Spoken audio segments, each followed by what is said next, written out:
Hello everyone, and welcome to Christmas Cataclysm, brought to you by PolyNerdic Pro Wrestling via the magic of Fire Pro Wrestling World.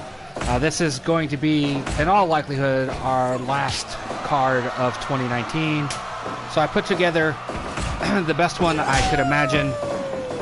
We will see the winner of this season's beatings tournament, Jay White, take on World Champion Kofi Kingston in the main event. We have Dakota Kai versus Tegan Knox. We have the finals of the 2019 Global Tag Cup, which I did not stream in its entirety. I'm just streaming the finals, so we'll go over that when we get to it. We have a special attraction grudge match involving Jim Cornette and the Sandman against Jordynne Grace, Tessa Blanchard, and Rosemary. Taya Valkarie would also be involved in this feud, but as you can see, she is in our opening match, going for the intergender, the mixed tag titles, whatever you want to call it. Champions Andrade and Charlotte Flair taking on challengers Taya Valkarie and Johnny Impact, John Morrison. I have enjoyed the hell out of this game for the last, I don't know, 16 months. It's been one of my most played games. I think it was my second most played game last year behind Red Dead Redemption. It'll probably be my most played game this year, considering the longest games I played were not on the PlayStation this year. I put over 90 hours into Breath of the Wild back in January. So this might be my most played game of 2019 on the PlayStation. I haven't seen that Sony has put that ability to look at your history up yet. But this is our Christmas Day show. So pretend that it's Christmas morning. Merry Christmas to those of you that celebrate it. Obviously, recording it on Sunday. It'll go live on PolyNerdic.com on Christmas Day, Wednesday morning. Today's card, though, to break it down, the entire thing, we've got the opening match. Flair and Andrade defending their titles against Valkarie and Impact. The next match is a triple threat match for the television title, the internet title, the streaming title, whatever you want to call it. Champion Toru Yano defending against Buddy Murphy and Diamond Dallas Page. Then we have our special attraction barbed wire grudge match with Sandman and Jim Cornette against Jordynne Grace, Tessa Blanchard, Rosemary. For those of you that don't know the backstory on that, Jim Cornette has constantly gone back and forth with Jordynne Grace. Doesn't appreciate her attitude, her thoughts on the wrestling business, and has been insulting to her physically. And then recently we had an incident where the Sandman said women should never main event, directly to 4 women who were main eventing on a show he was on. The fourth match is the finals of the Global Tag Cup. It is my answer to the World Tag League in New Japan. I put together a 16-team tournament. Ironically, you'll see that one of the finals, or one of the finalists in my tournament ended up being one of the real-life finalists in New Japan's tournament. We'll talk about the tournament, though, when we get to that point. Match 5, the junior heavyweight title, champion Tyler Breeze making his first defense against the man of the hour, Lio Rush. I'm not sure what Reno's doing coming out here. We are in this arena because of the Global Tag Cup. I did it in this arena, so I wanted continuity there. But then I didn't think about the fact that the barbed wire grudge match will be in a different arena. But we'll make it work. It'll just be a small continuity error. Match 6, the women's tag titles. Champions Chelsea Green and Deanna Purrazo are going to defend against Lana, Austin, and Jamie Hayter. Not a real team, just a team I wanted to throw in real quick. After that, we have the trios titles, defended by, or currently held by the team of Villain Enterprises, Marty Scrull, Brody King, PCO. They're going to go up against Seth Rollins and AOP, since they're a new team in the WWE. I thought it would be fitting to throw them in here. Match 8 will be the Intercontinental title, Kazuchika Okada, our champion, going up against Baron Corbin, because I either want to see Baron get his ass kicked or want to see, inarguably, one of the better heels. He's legitimately hated. He's not the cool heel that everyone wants to root for. He's the heel that everyone wants to see lose. Flair and Andrade win. Defend their titles. Match 9, we'll see the Impact players, Lance Storm and Just Incredible, with Dawn Marie, the tag team champions, take on the winners of the Global Tag Cup. Match 10, as I mentioned earlier, Tegan Nox defending the women's title against Dakota Kai. They have legit heat in the WWE right now, and I mean legit in that, like, it's a fight I want to see. You know, I like Dakota Kai. I absolutely adore Tegan Nox. What went down at War Games was good storytelling. I'm still a little miffed that I didn't get to see Tegan Nox in War Games. I feel like I never get to watch the woman wrestle. Big fan of hers for years now, and I just wanted to see her wrestle. She's our champ right now. She'll take on Dakota Kai. And then, of course, as I said, the main event, the world title, Kofi Kingston making his first defense against the winner of the season's beatings tournament. That's another tournament that I did not air in full on the channel. I did just basically the finals of each bracket. Let me do first win on this triple threat match here. Of course, I apologize that we have to do this for each match.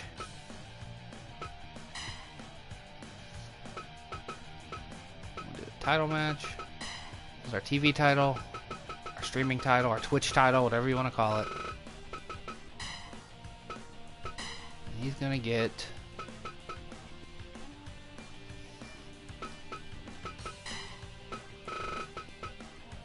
I really need to break down this pool into WWE, Impact, stuff like that, because it's a bit full. Buddy Murphy. We'll do black and red. Wolfpack Buddy Murphy against Simon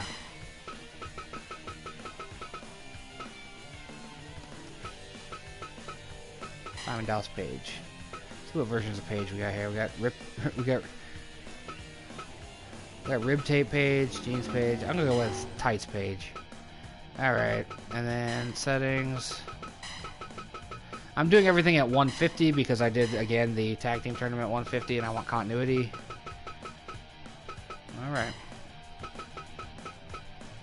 Let's roll with this. Toru Yano has been difficult to beat. Nobody has been able to take that belt off of him. I've put him in some matchups that I figured he would have lost. Just for the sake of seeing what would happen, and he has not disappointed. He has been a solid champ. So we got the WWE's best kept secret, maybe not any longer, due to his killer match with Aleister Black at TLC. I kind of would like to see Buddy Murphy and Aleister Black be a team, but they have good chemistry in the ring as opponents. DDP, of course, is a legend. This is not modern day DDP, who's, I think, almost 70 years old now. Almost 60. Excuse me, he's almost 60.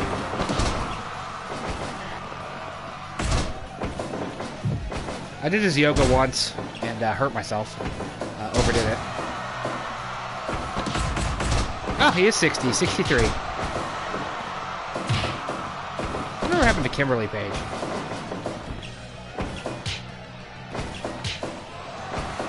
She's 49.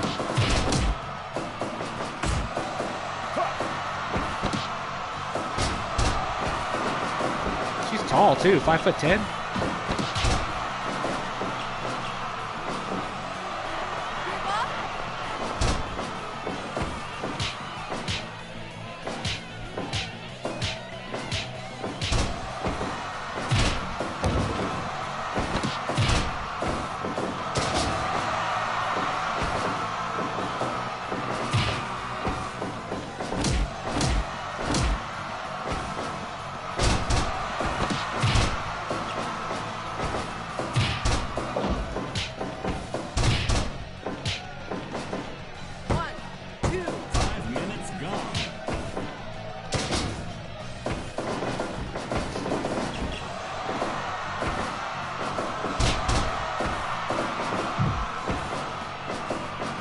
Paige, of course, had an amazing career in WCW, starting to train as a professional wrestler really late in life.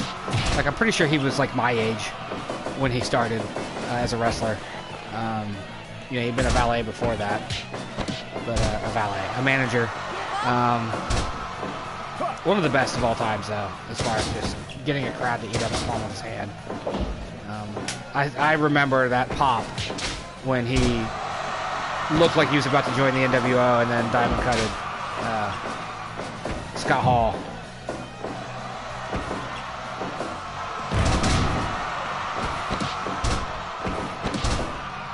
I remember having a discussion with my late friend Dustin in high school about,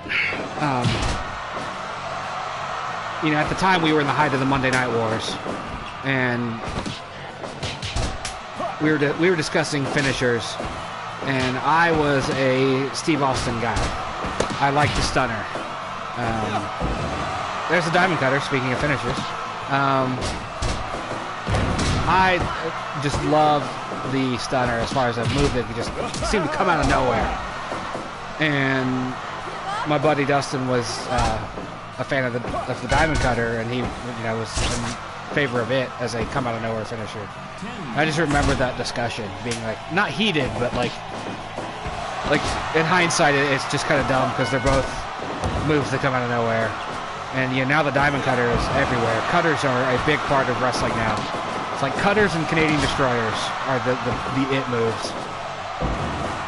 And I still love a Canadian destroyer, but I do think they're a bit overused. Okay, now it's Yano's turn to take a knee to the face. Buddy Murphy willing to work with either man.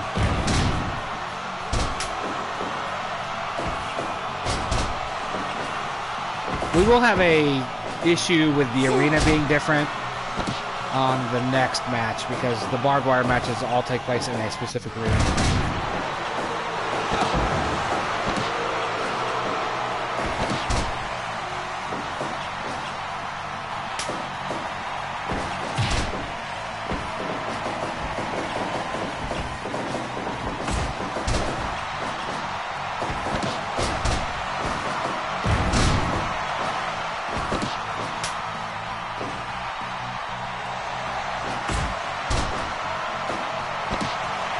Not sure how Paige ended up knocked down in that exchange.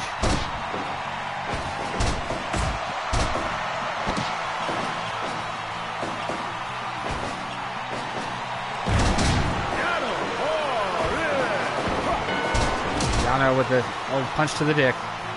Yano loves a good punch to the dick. Or a kick to the dick.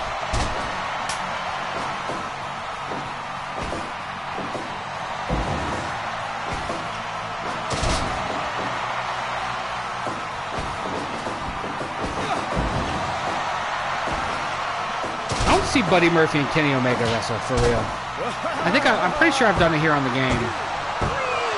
Paige, why didn't you break it up? All right. Paige doesn't remember how wrestling works. Yano wins.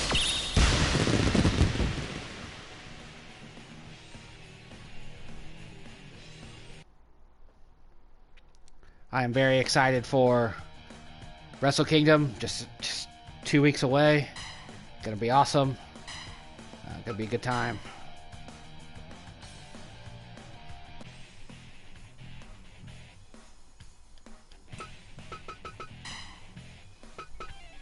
All right, we'll do the electrified barbed wire handicap match here. Unfortunately, it does have to be in a different arena.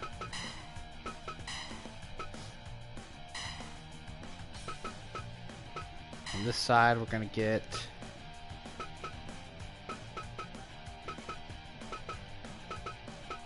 the Sandman.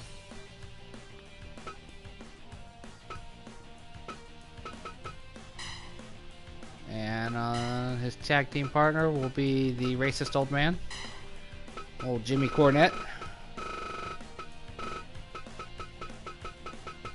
And I say racist old man in regards to that whole bullshit that went on with the NWA.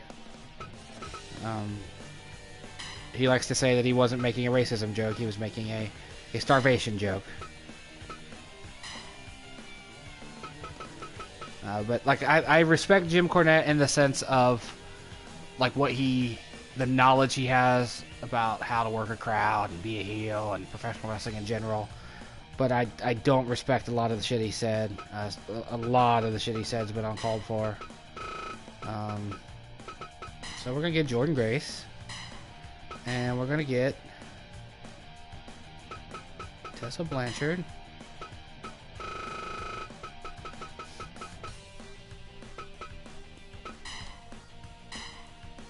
And we're going to get Rosemary. And they're going to beat up these guys, I assume. 3-on-2. Adore Rosemary also. She's badass. Put her in her yellow gear. Just do the settings. Make the difficulty all the way up. And the speed 150 so it has a consistent look. Alright, I apologize about the arena being different. I know, like, you probably don't care, but I do. I like the continuity. But unfortunately, we're going to have to break continuity here to do this. So let's do it. It's a little Christmas present to all the fans of women's wrestling. Or maybe a present to all the people who don't like women's wrestling. We'll see. Last time Jordynne Grace and Jim Cornette met in a PolyNerdic Pro Wrestling ring, Cornette won. So my hope is with 3 women, the right team wins.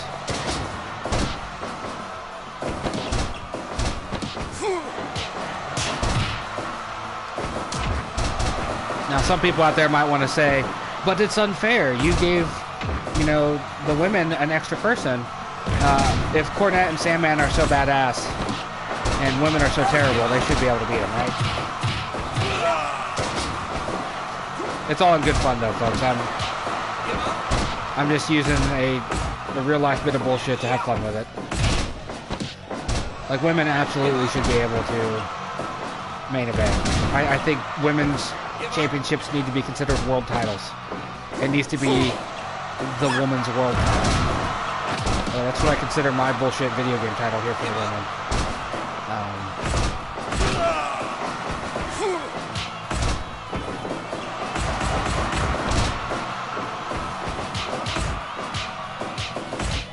So, in my estimation, a woman's title should have no problem main eventing a show. Last weekend we had TLC occur, which was main evented by a women's tag team match. I have not heard updates on Kairi Sane's condition.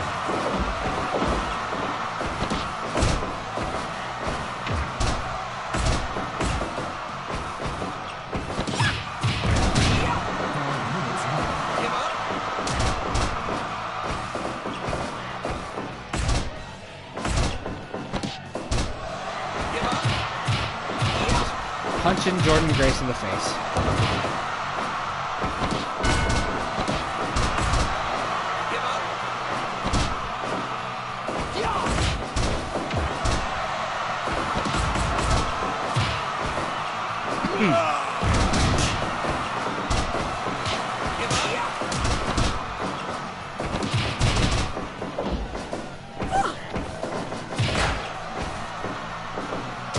If you were watching earlier, which I don't think anyone did when I did it, we did stream Star Wars Battlefront 2 earlier today, Sunday, as we're recording this. I will be revisiting that again. Did Jim Cornette just breathe fire?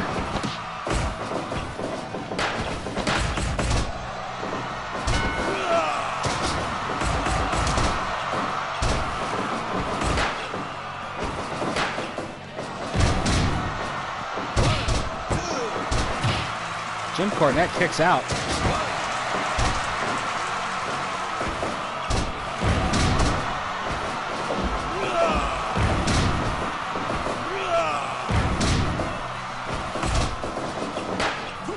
Sandman taking on 2 women at once. That was Tommy Dreamer's shtick.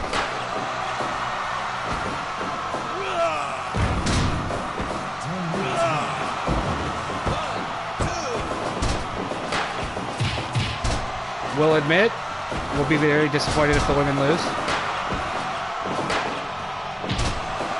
I like all three of these women a whole lot. Rosemary just got burned.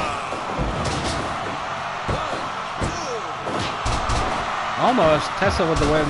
Almost. Or Tessa almost with the win. That's proper English. Come on, I want to see a red wedding. Someone hit a red wedding. Or Rosemary hit a red wedding, I mean. Not someone. Jordynne's not falling for the chair bullshit. Cornette trying to go to the Eddie Guerrero book.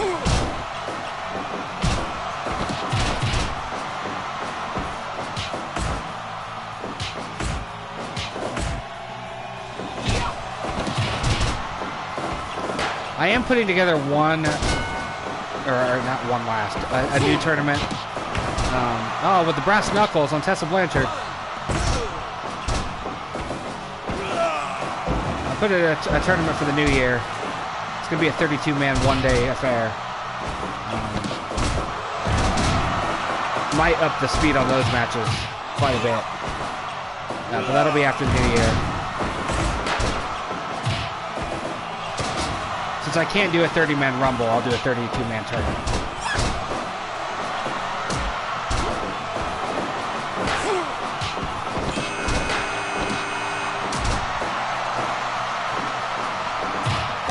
Is the ring going to explode? Oh, it exploded. I forgot that I had the ring set to explode. Oh, nobody wins.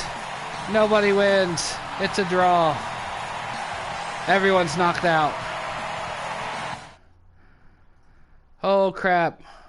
Surprise ending. I forgot that... Oh, I forgot that the ring was going to explode at 15 minutes. I forgot to change that. That's a production error on my part. We might have to revisit this feud another time. We're not going to make them do that match again. I can't edit it out. I can't do any of that. So, there we go. 15-minute exploding ring. No winner. Everyone's a loser. My apologies. Alright, now it's time for the finals of the Tag Cup. So, we're going to discuss this tournament real quick, so you can see how it went. There's our finalists. As I said, Juice Robinson and David Finlay come out of nowhere at the end and got themselves into the finals. And then the Young Bucks. The matches themselves, this is what the brackets look like. We saw a lot of back and forth. A lot of people who should have won matches didn't. I mean, look at Bullet Club down here at the bottom. Or I'm sorry, The Club. For most of the tournament, the Brotherhood, Cody and Dustin, were winning this bracket. They got to 25 points. They had a solid lead, and they just kind of let it go. I can't remember who the spoiler teams were that beat them. We can go look, though. These two matches right here. Yeah. The Club and Finjuice, as they like to call them in New Japan, were the two teams that spoiled the Brotherhood's climb to the top. I thought we were going to have Cody and Dustin versus the Young Bucks. I thought it was going to be brothers and brothers. I was set for it. I was so happy that that's what it looked like the tournament was going to come out to, and then it didn't. The Revival, they were in there. Villain Enterprises were in there. Little disappointed in how Kenta and Ishimori did, and Pentagon and Ray, but what can you do? And then B bracket wasn't even close. Matt and Nick won every match. They had it locked down pretty early on. They won everything. They beat everybody. They beat the New Day. They beat Guerrillas of Destiny. They beat DIY. They beat Santina and Ortiz. They beat the Outsiders. They beat MJF and Wardlow, and they beat Mustache Mountain. Like, they were just dominant. I would be shocked if they don't win the tournament overall, but let's get to it.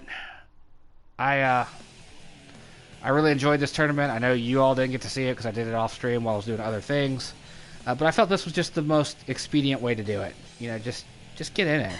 You know, just let it happen. Play it while I'm doing other things. That way I don't have to sit and let it run and, you know, do live streams with no commentary because I was busy doing other things, as I said. But let's see who wins this.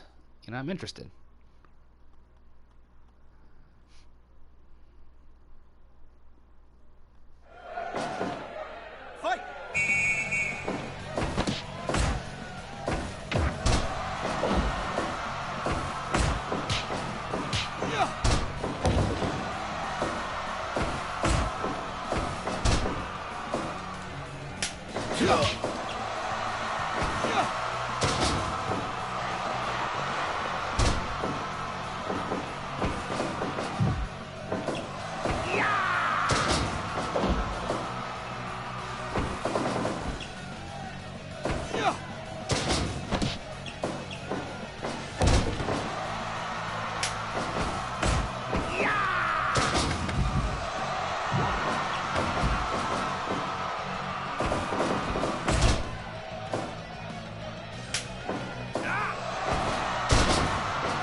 Also, Charles Robinson was the referee for this tournament.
I really do enjoy these low-key, sort of relaxed streams.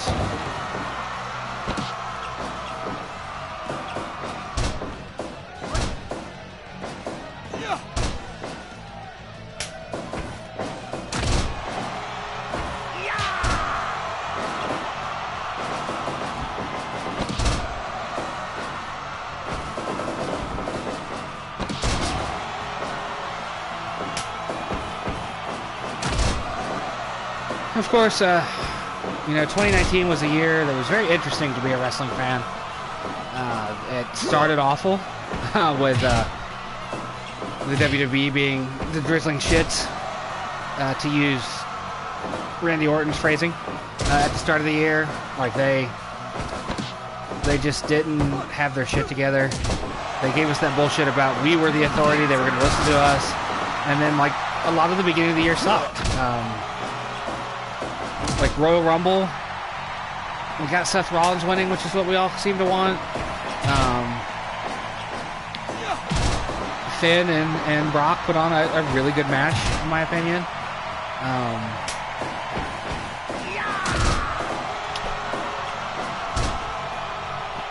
The Royal Rumble itself, the Rumbles weren't terrible, although the women's one was a little predictable with the Becky Lynch finish. Her taking Lana's spot.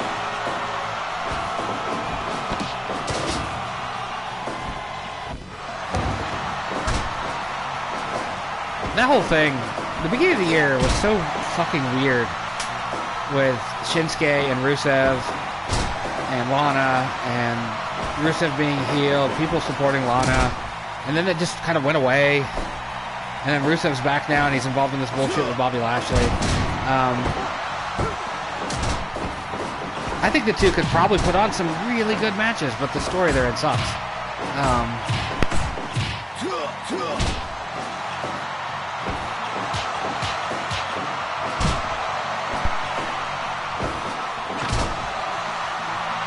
Apologies there. I dropped my controller and disconnected the microphone. Then, you know, we had AEW show up, and I don't know what to think about them anymore. Like, I enjoy their matches, but there was that bullshit that went on this week with them, with that indie guy with the really bad punches in the Dark Order. The Young Bucks have deleted their Twitters. I'm confused by what AEW's doing. Young Bucks win with a roll up out of nowhere.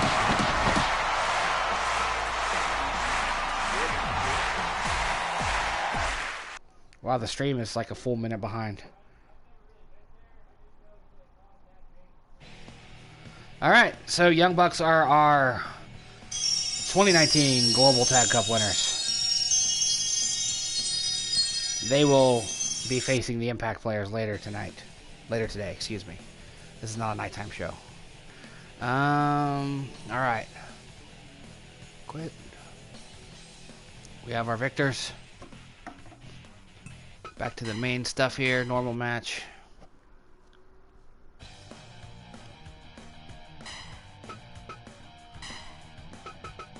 Junior heavyweight title.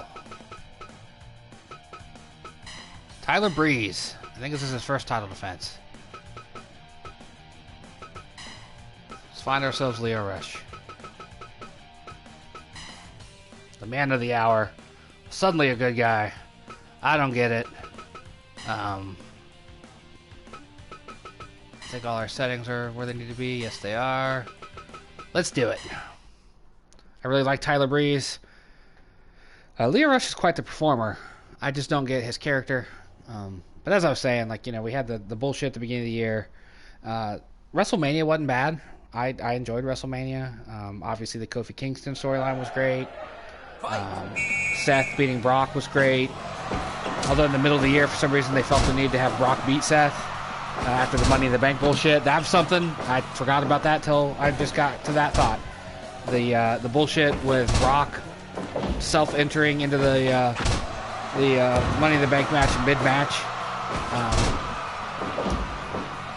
I'm curious to see if this year, in 2020, if the WWE remembers doing that, and if they address it, like if they make it a stated thing that these are the only people that can be in the match, you can't join for someone else.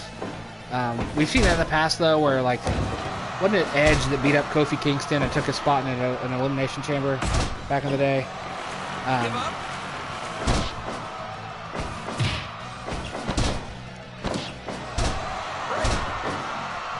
Just that whole thing with Brock and the Money in the Bank and the way they used it to try to pop ratings artificially, you know, with like, oh, he's going to cash in this week. No, never mind. He changed his mind. He decided it wasn't the right time. Oh, he's going to do it this week. Nope. Changed his mind again. Yeah, that whole shit was bad. Right now, you know, things are not great on SmackDown either. With the fact that, like, Simon Miller talked about it on a What Culture video today, that, like, it makes sense that Baron Corbin should be the #1 contender for Bray Wyatt, but does anyone want to see Baron Corbin versus Bray Wyatt? Because I don't. I agree. Give up. With what Simon said, that, like, okay, Miz had his shot and lost. Although, was that a title match? Was the match at TLC between Funhouse Brady and the title match? Because I don't remember them popping the graphic. Give up. I will say, switching sides, going to AEW, I have enjoyed every AEW pay-per-view this year. They've all been really good. All the NXT stuff has been good this year, but that's not a surprise. I don't think anyone's surprised that NXT is doing well.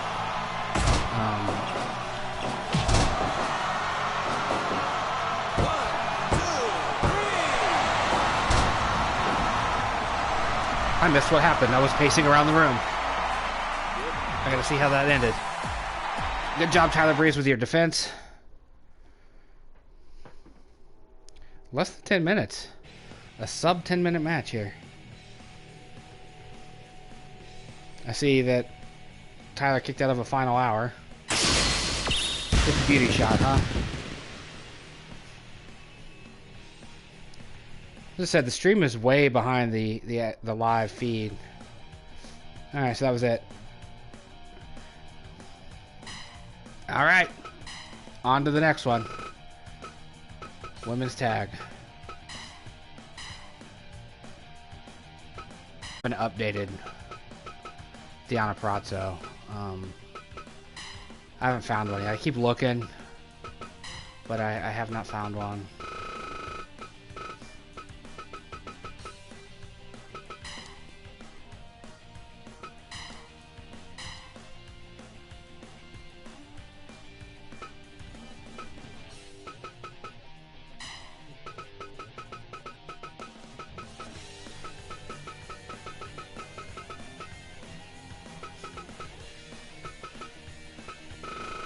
Oh yeah, I'm looking. I was trying to remember what name I was looking for. She's probably over in AEW. Yep, there she is.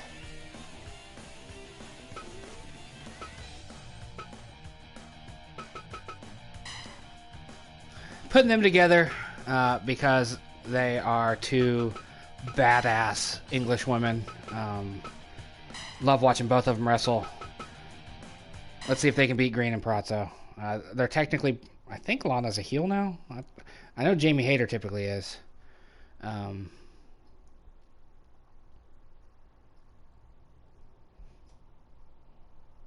will say, going back a bit, that I'm a bit disappointed that those were the finals of my World or Global Tag Cup.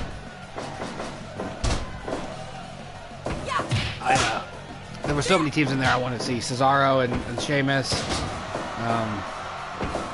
God. Obviously the Revival. I'm always pulling for the Revival to win something. I'm disappointed in the news that they're going to make them comedy acts now. I guess they only have a couple months left on their contract, so they're going to get punished for it, is what it looks like.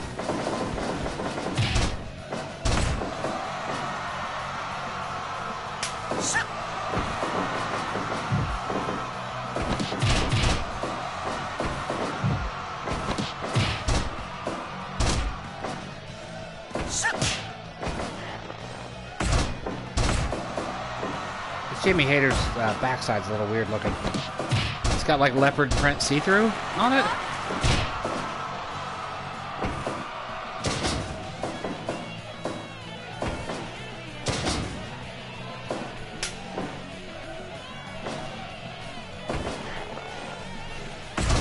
I can't always figure out what AEW's doing. That's one of my concerns with the AEW brand, is that, like, I'm not the only one that's ever complained about it, but like they brought in the Butcher and the Blade to destroy Cody, right? In quotes. And then 2 weeks later, Cody and a guy he doesn't normally tag with, Darby Allin, beat them. And like it's like, what are you doing? And then of course, like there's this abundance of cult-like factions in AEW. You've got the Dark Order, you've got the Butcher and the Blade, and then you have the Nightmare or whatever that Brandy Rhodes is doing, Nightmare Collective or whatever it's called. I just don't know what's going on in AEW sometimes. Like, I always enjoy the wrestling. Like, the matches are generally really good, more often than not.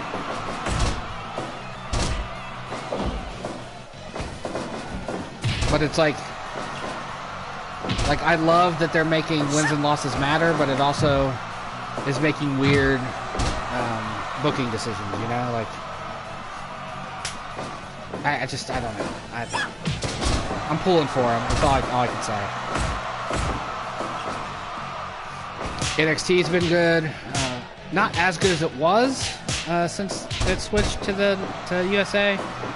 It drives me nuts that it doesn't come to the network until Thursday night, because it doesn't always come to the network on time.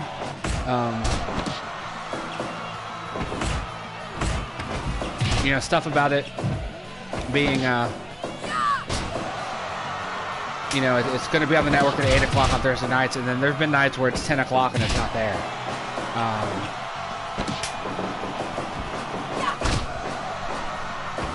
It's definitely not as good as it was, but it is entertaining. That's okay. And I've been slacking on my New Japan stuff. I haven't watched it nearly as often. Like, I just, like, the global tag, or excuse me, the World Tag League stuff, I just caught highlights of it. I never watched the whole show. But I am looking forward to Wrestle Kingdom.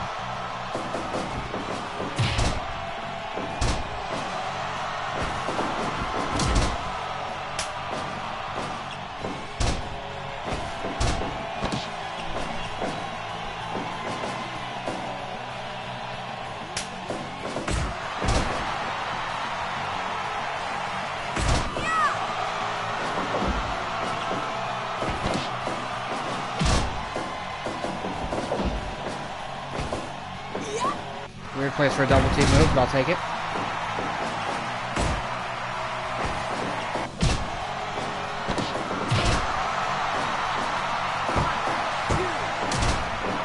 Almost had new champs again.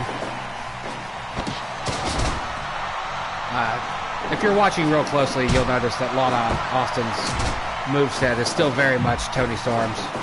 I have never gotten around to getting into there and editing it, because long story short, if you're unaware, I could not find a good Lana Austin in the character created pool. There was one that existed, but she looked like an anime character, and she was like way bigger than all the other women wrestlers. Like, she wasn't proportionate at all. So I took a Toni Storm, copied it, and turned it into Lana Austin. Changed the finisher and stuff, but as you can see, the general moveset is still very much Toni Storm. But if we're being real, their body types aren't all that different either. And some of their taunts and mannerisms are pretty similar to begin with. That's why I went with Toni Storm as a template.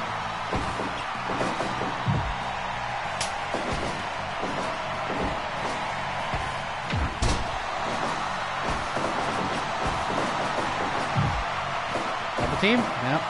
Trio Woe.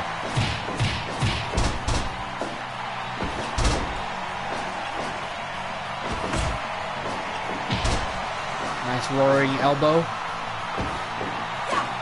Saba Tanaka style.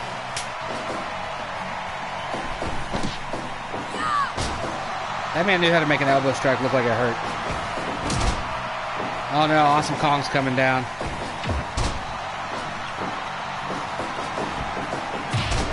I knew who she was going to go after.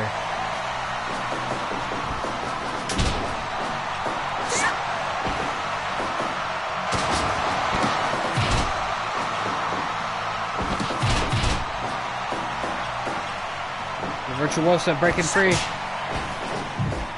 Why does Awesome Kong kind of look like a Klingon here? And something about her forehead makes it look like a Klingon.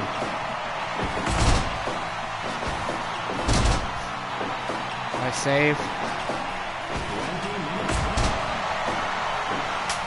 Way to go, Awesome Kong. Come in and do nothing.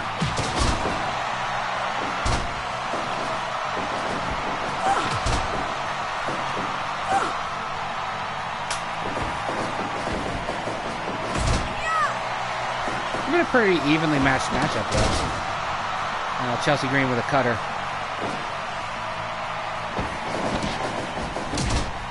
And the double knockdown spot. Followed up by a turnbuckle knockdown spot.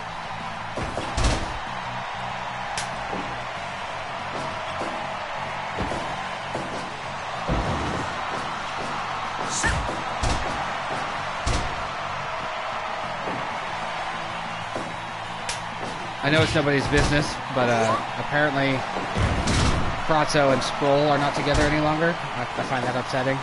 I like them together.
almost a finisher we just saw there.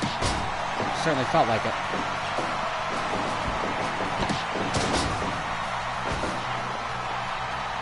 These two are very evenly matched teams. I like that kick.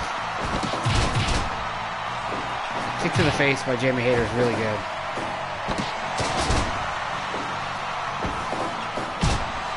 Short arm clothesline. Another short arm clothesline from a different angle. An arm wrench. Backslide. Broken up. That could have been it.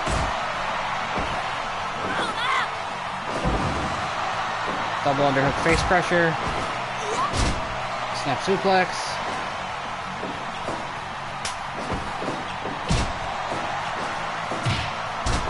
Kick to the ass. Neck breaker.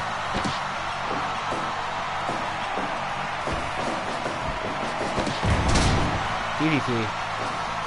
Testing a fly with a splash. Not enough.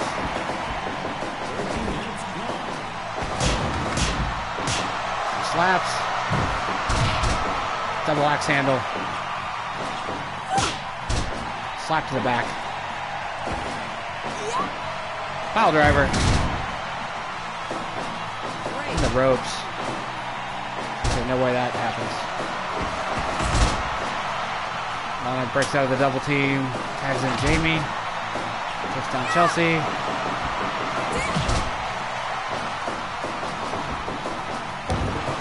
Running knee drop.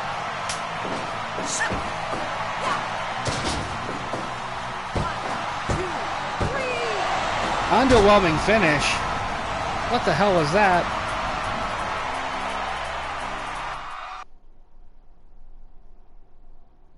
No idea what the hell that was.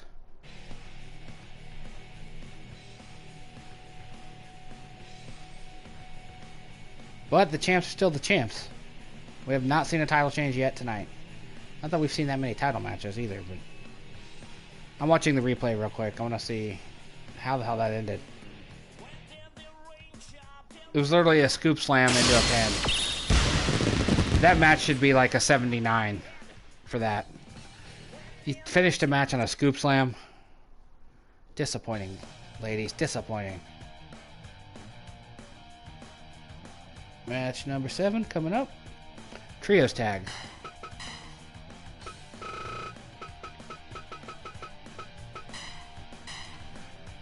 Marty, PCO, and Brody gonna take on. That reminds me, I need to move Seth to the heel stable. He's a heel now. Mr. Seth. I'm sorry, that was terrible.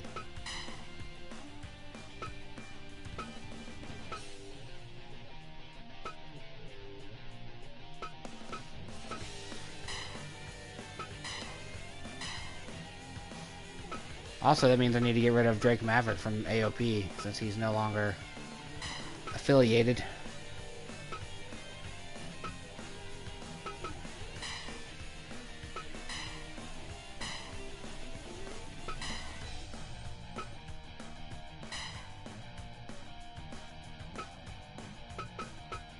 Let's do it. This one could take a minute. Sometimes these trios tag matches take a while.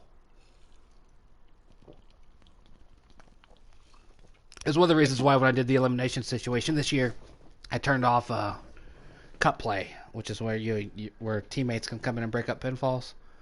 Turn that shit off. Fight.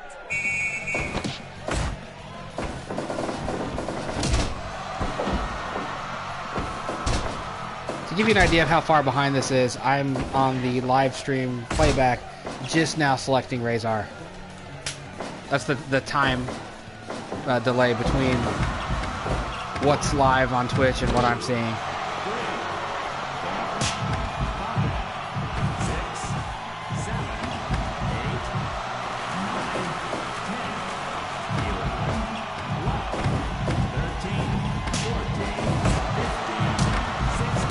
Really? Oh shit, I thought we were gonna have like a 2-minute count out. I was about to be very upset.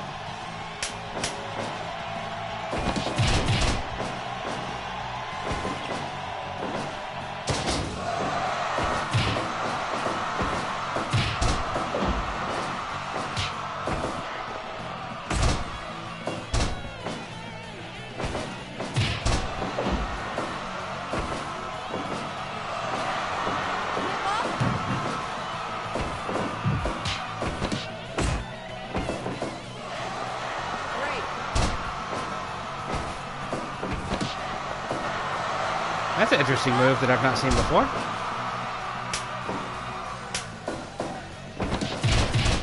The weird Cobra Clutch backbreaker combo.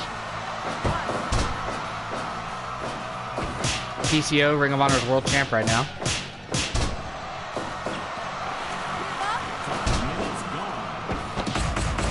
Not entirely certain that... I think Seth Rollins was a Ring of Honor world champ at one point too. Tyler Black.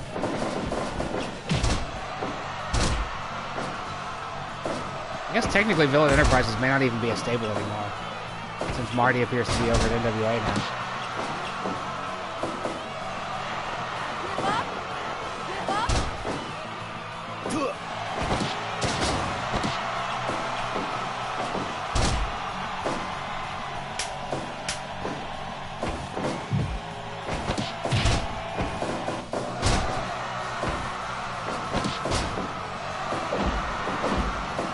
Like Kill Bill is going to be on Netflix now in 2020 in January.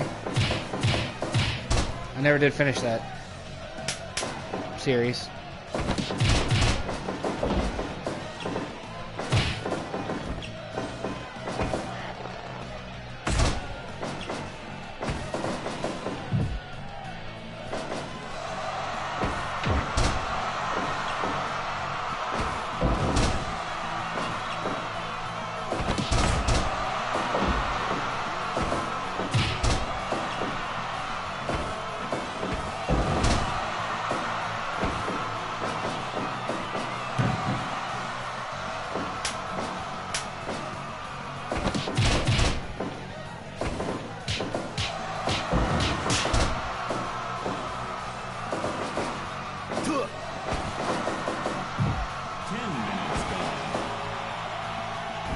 Buckle bomb.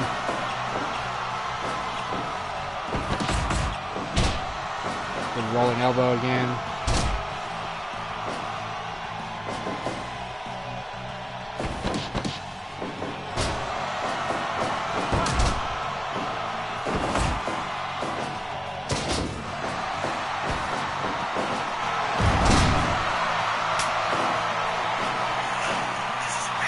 Oh, accidentally started a YouTube video there on accident.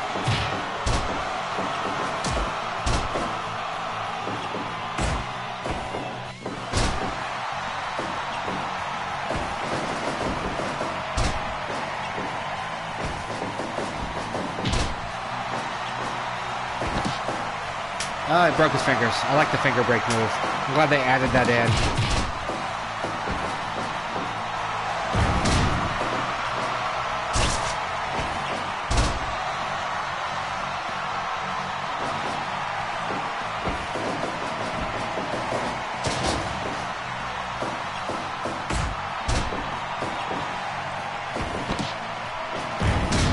Nice Death Valley driver there.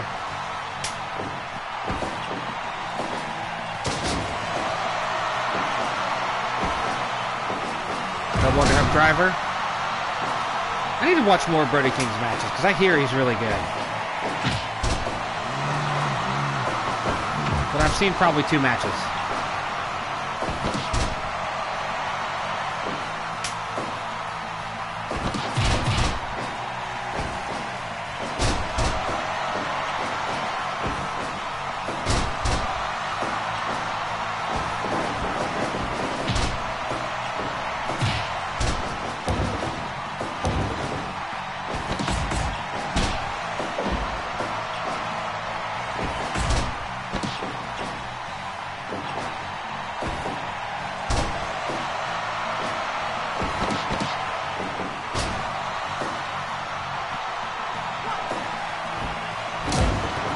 Nice moonsault.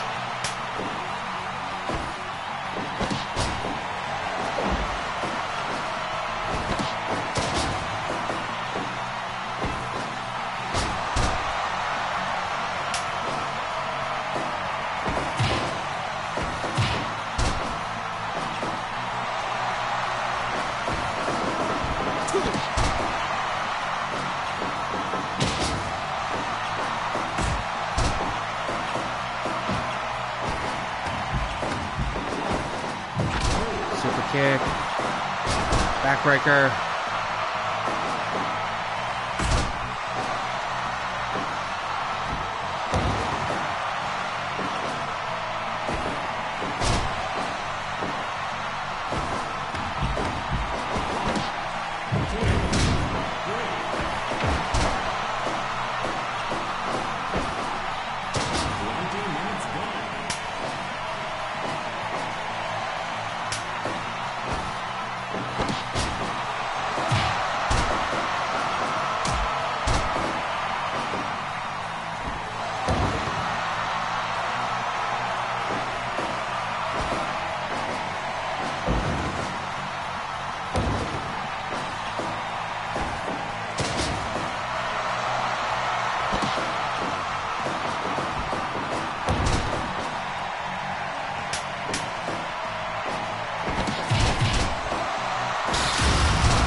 a knockout for a second. Oh, nice counter. But too close to the corner. And breaks Seth's fingers.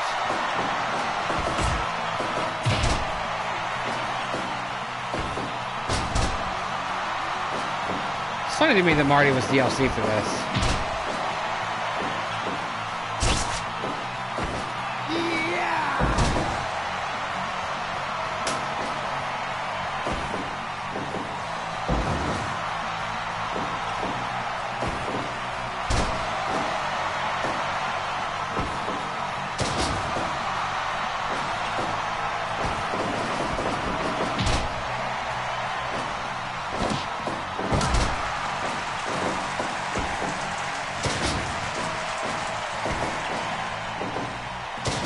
Yeah, might be it. Marty might be done. No, they're gonna kick. Yeah, they're gonna break it out. It's too close. I think the wrong man was performing the powerbomb in that combination.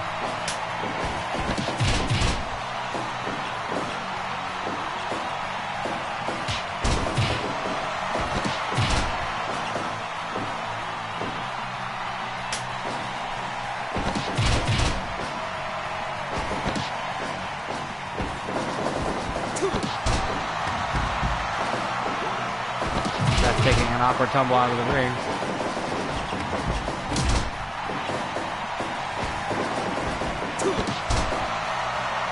Bugs me to no end that they've never like patched in a proper stomp finisher.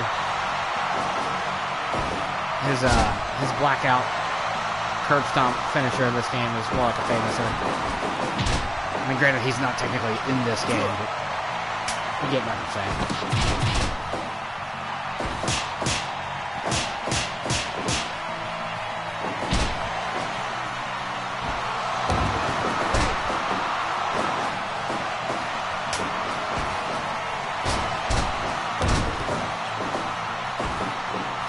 Powerbomb. PCO's a monster, though. He's hard to put down.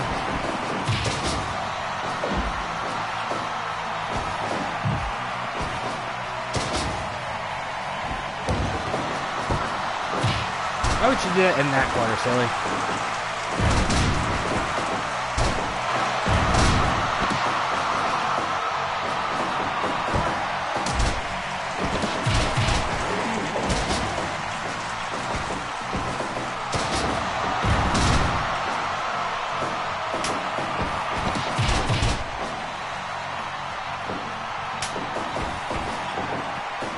Up. Last chapter, I think. The game doesn't have a super glider.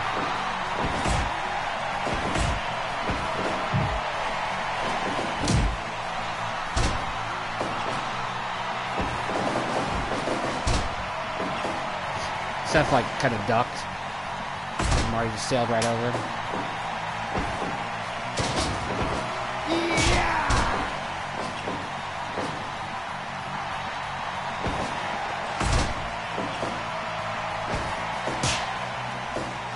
Coward.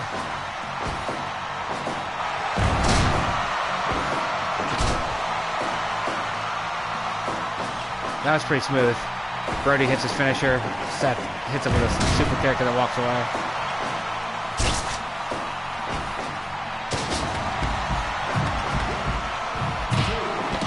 Oh, pedigree on the outside.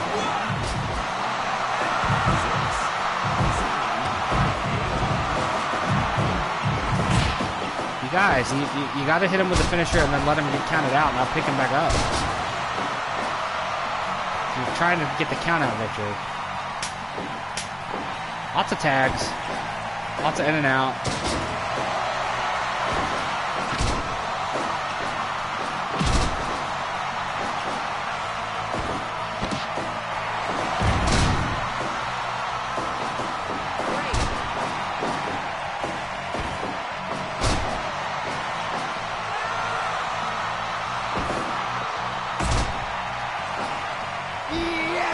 Thankfully, the next match is a singles match.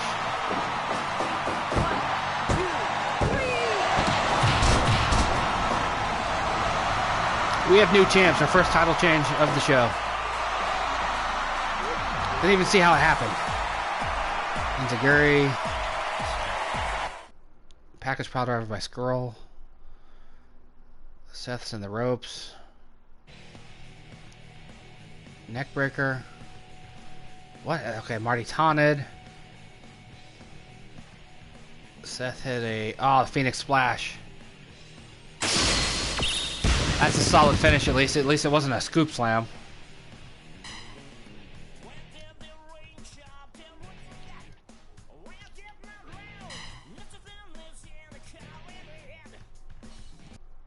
That song is so bad. Alright. First title change of the show. Yeah, did you see this? See this up here? Minoru Suzuki is my world champ in New Japan. Cody Rhodes is still over here. Oh, fun times. Anyway, the Intercontinental title's up. Kazuchika Okada gonna defend against your favorite and mine, and I say that with all insincerity. Because, like, he's so good at being bad. I can't stand him. But, he does get a great finish. End of Days is a great finish. We don't really have a good Baron Corbin here.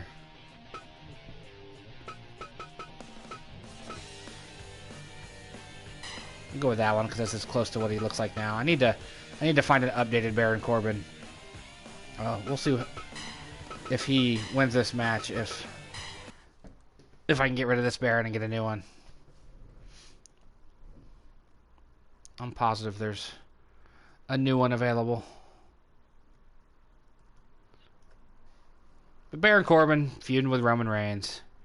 I think, I truly believe, and I haven't heard anyone else latch onto this, but I believe they're trying to make Baron Corbin, Roman Reigns, the new John Cena, Randy Orton. Like, I think that's what they're going for. Think about over the last decade, 20 years or so, since they've both been in the WWE. Think of how many times we've seen Randy Orton and John Cena feud. And it feels that way with Baron Corbin and Roman Reigns. They just keep doing it, keep doing it, keep doing it. Corbin is no Orton. Reigns potentially could be a John Cena. I mean, he's already got down the I'm a good guy but you boo me and I make bad movies stuff.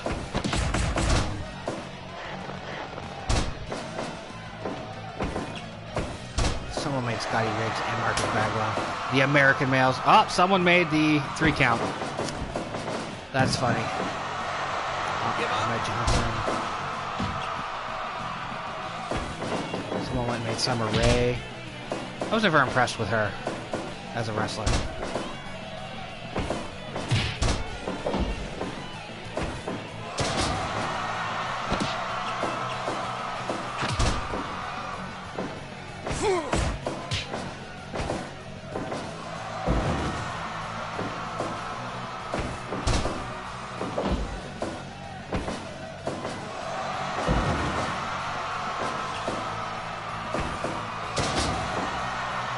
People made good versions of the old Baron Corbin. Someone made a short-haired Baron Corbin with red and black tights. But we all know Baron's baldy. Big baldy bastard Baron Corbin. Not my expression. I do believe that is Ross from Cultaholic that calls him that.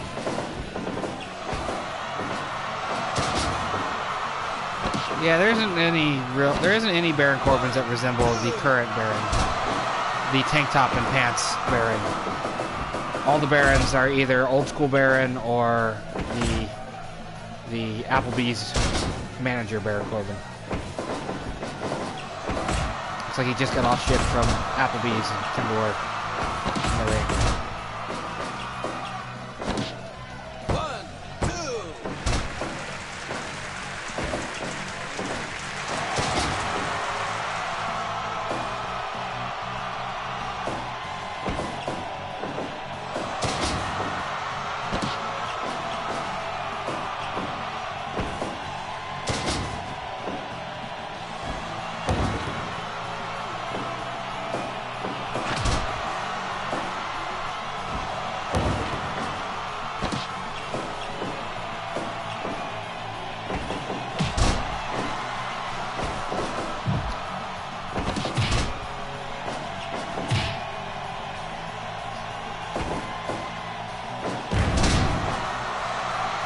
Tombstone Okada. Okada's still one of the best in the world. I'm interested in seeing how Wrestle Kingdom wraps up since they're doing the whole thing. Like, I'm confused about what they're doing as far as, like, I know Jay White and Naito are wrestling on night one, and I think Okada and Ibushi are wrestling on night one of Wrestle Kingdom, because Wrestle Kingdom is a 2-night event this year. And then, do the winners of those 2 matches face each other on night 2? Is that what they're doing? Because I know the end game is when Wrestle Kingdom's said and done, both nights are over, there will be a dual champion. There will be one man holding the Intercontinental and World belts.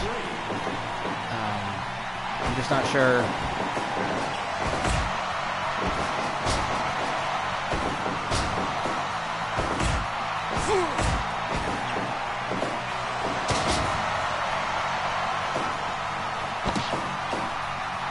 Which is an interesting way of doing it. I think an even crazier way of doing it would have been to have be a 4 corners match. Instead of 4-way, 1 pinfall to the finish, and whoever wins gets both belts. That would have been a crazier thing. It would have, somebody would have got ripped off. Maybe 2 people. You know, like if you go in and Jay's the Intercontinental Champion and Okada's the World Champ, and then Kota Ibushi pins Naito, and then you end up with Kota winning both belts without pinning either champion. That would be fantastic.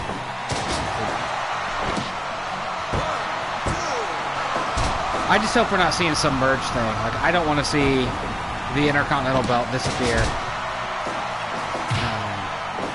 I like New Japan's Intercontinental Championship. I like it better than the WWE one right now. I don't care for the new WWE Intercontinental belt. I think it's ugly. And I understand they're teasing replacing the US belt as well.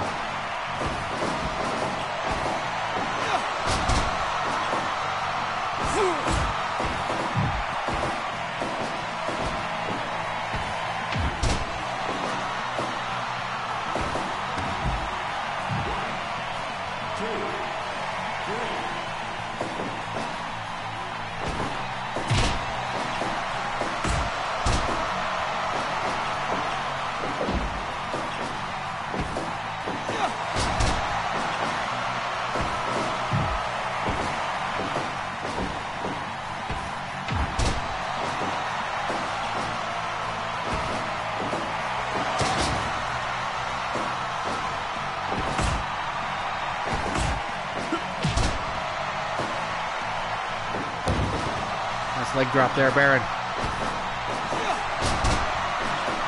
Baron's kind of dominating Okada. I'm a little shocked.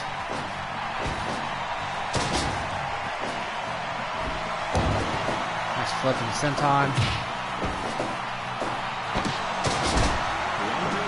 I don't know what Okada calls that move. Up. Falling suplex.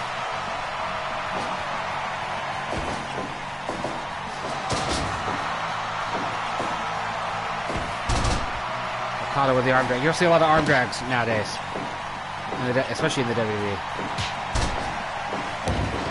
I love that I've been doing PolyNerdic Pro Wrestling with Fire Pro for almost 2 full years now. Right now, 1.5 years, 1 year and 2 months. And Okada wins. Tapped Baron, man. And I still don't have ring art. Still don't have ring art.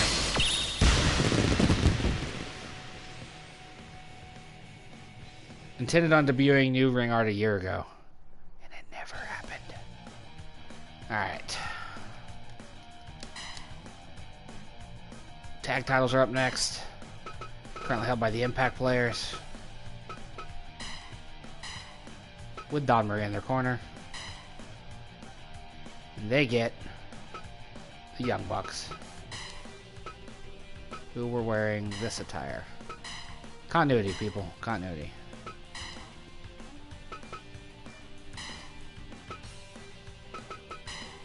We'll let Chelsea call this one, and away we go.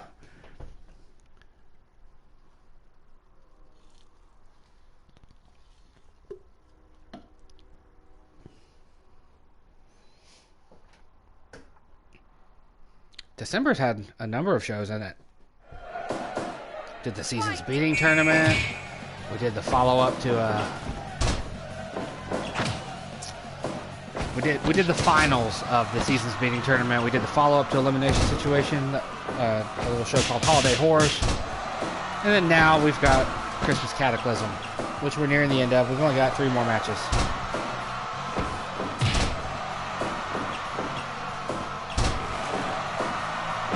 Just incredible. One of my favorite ECW wrestlers. Lance Storm, one of my favorite all-time wrestlers.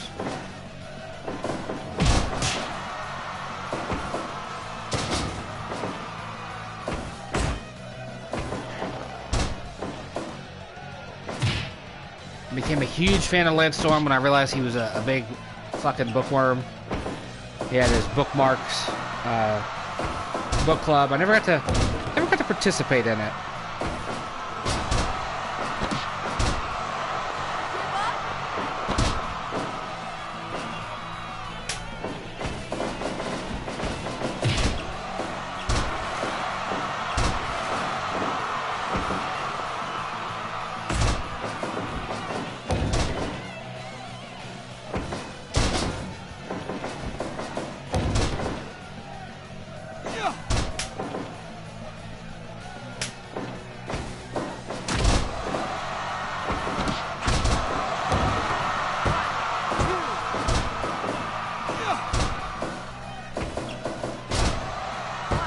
I really wish Fire Promoter almost gets it, where it lets you book matches. But I just want one of these games, like and like the shitty 2K games almost get it too with whatever they used to call GM mode. I forget what it's called now. But like I just want to book feuds, put on cards, and have it be like a thing where I don't have to, between matches, go to a menu. That's what I want so much from a wrestling game in 2020. I just want to be able to go, here's the show. Here's the however many matches. Don't give me a limit of 3, 4, 5 matches. These are the 11 matches I want to put on this card. You know, barbed wire death match with the ladies and the dudes, tag team match, this match, that match, and just let it ride. That is my ideal dream setup for a wrestling video game, and they still haven't quite got it yet. Like, promoter mode lets you do it within limits, limited by your budget and your roster, and whether they're injured, tired, all that stuff. And then, like I said, the 2K games kind of let you do it when you have the universe mode, that's what it's called, where you go month to month, Raw, SmackDown, NXT, Raw, SmackDown, NXT, Raw, SmackDown, NXT, pay-per-view. But it's still not quite what I'm looking for.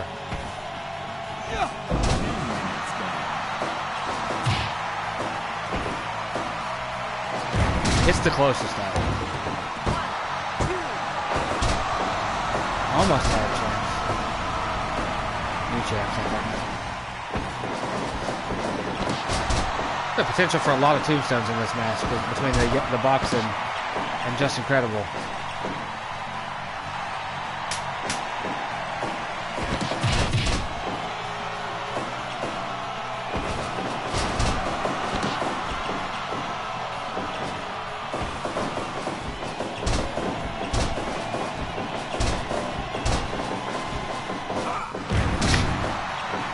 Okay, I'm not sure what that was, but it made me laugh. But that's just kept dropping low.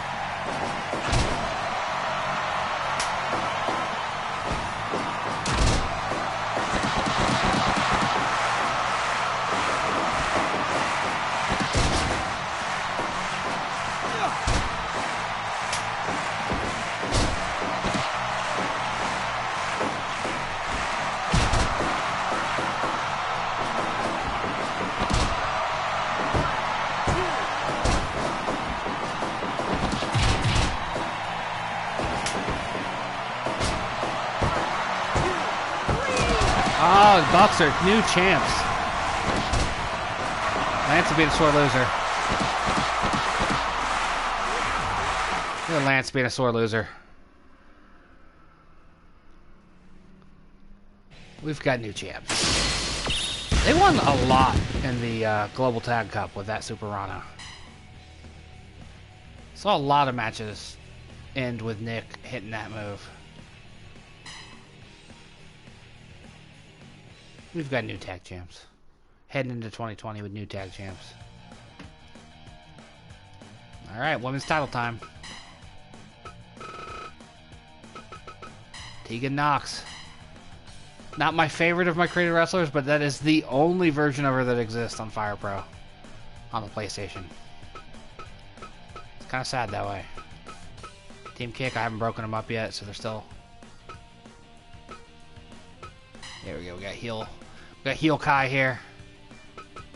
And we'll leave Chelsea in for this one. Like both these women a whole lot. It was heartbroken that they split them up.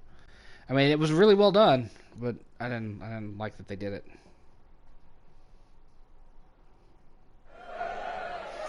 Fight!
Not gonna lie, I'm hoping these last two matches go relatively quickly because I could really use a bathroom break. I honestly don't know how they do it on Raw and SmackDown.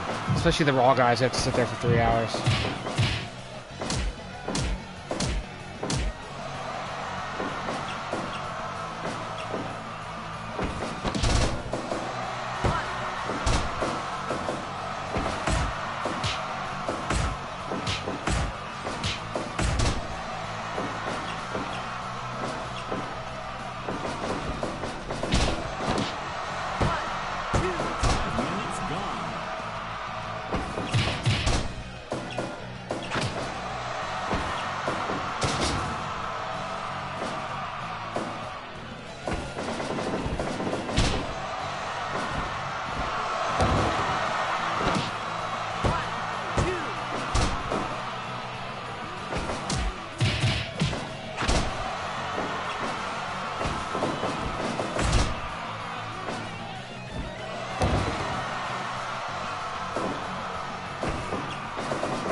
Nice counter.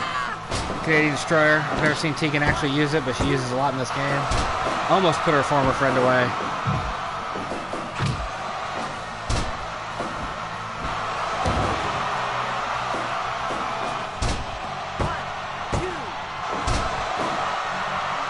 Two are pretty evenly matched.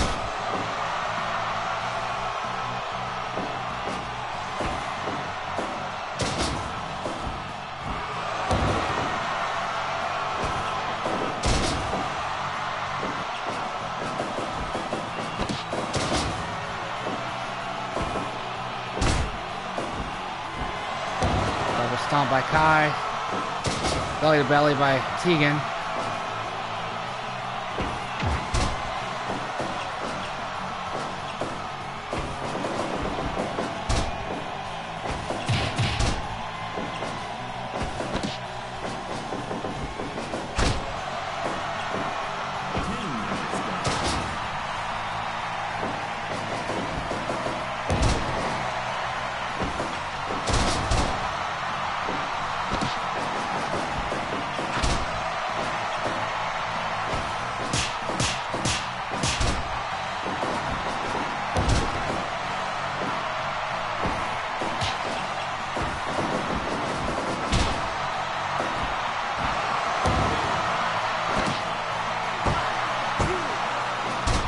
Almost. Come on, Tegan, you got it.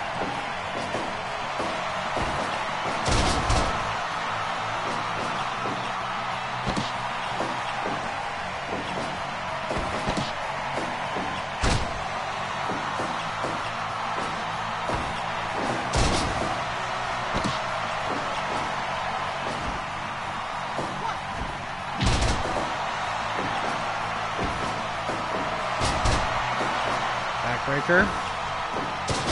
They keep going back and forth. They're just trading moves. Tegan wins. Tegan wins. Good job, girl. I like Tegan Knox.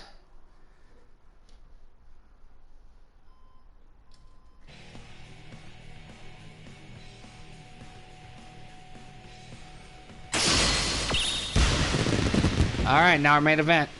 We have reached that time of the show. We've reached the main event. Unfortunately, the main event includes Jay White. Son of a bitch won the son of a bitch won the tournament I put on. It was a 16-man tournament, 4 brackets of 4 people, round robin style, and then the winners of each bracket faced off in a tournament, and son of a bitch Jay White won it. So we get Jay White.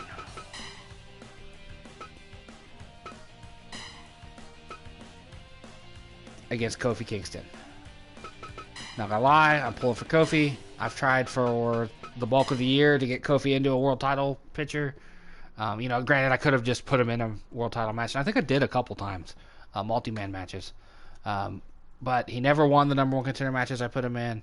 He finally did via the elimination situation, and then at Holiday Horrors, he beat Daniel Bryan to become the new world champ, and now he gets to face Jay White. Jay White, who seems to be relatively unbeatable.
Kofi laying it in.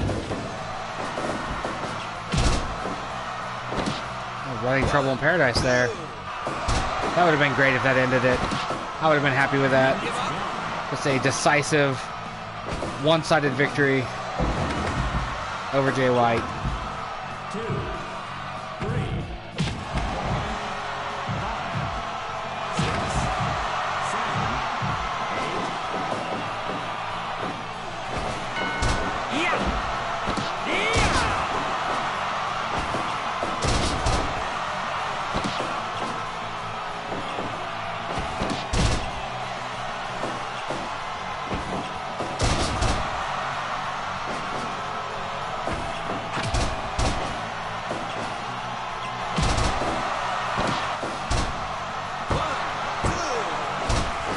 Almost over.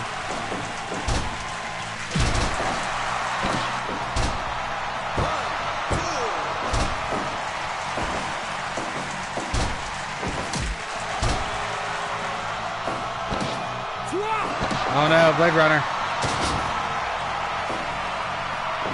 Kofi no-sells it. Just, alright, I'm back up. Misses Trouble in Paradise though. That's the Waluigi suplex, I think. That's what that's called.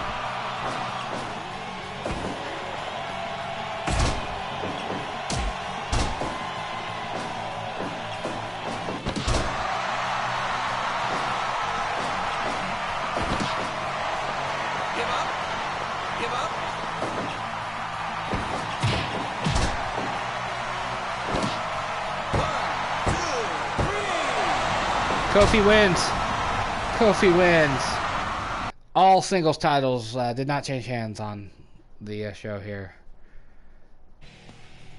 The only titles that changed hands were tag belts. And not even all of them. So we're going to go into 2020 with the same champions that we started. Nah, I can't say that. That's incorrect. No new singles champions going into 2020. So we're working on a tournament to kick off the new year.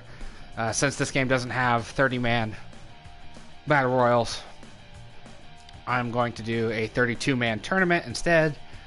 We shall see how I put that together. I'm trying to pull equal amounts from WWE, which includes NXT, AEW, Ring of Honor, NWA, New Japan. But the problem with that is that's an uneven amount of the amount of promotions versus the number of wrestlers I have in the tournament doesn't match up, so it's hard to come up with even numbers. But that's it for this show. I am going to sign off for a little bit, get some lunch. I might come back with some more Star Wars. I'm torn between playing more Battlefront 2 since it's good now, and firing up a playthrough of Fallen Order since I finished it. But we'll see how it goes. Thank you for watching. See you next time.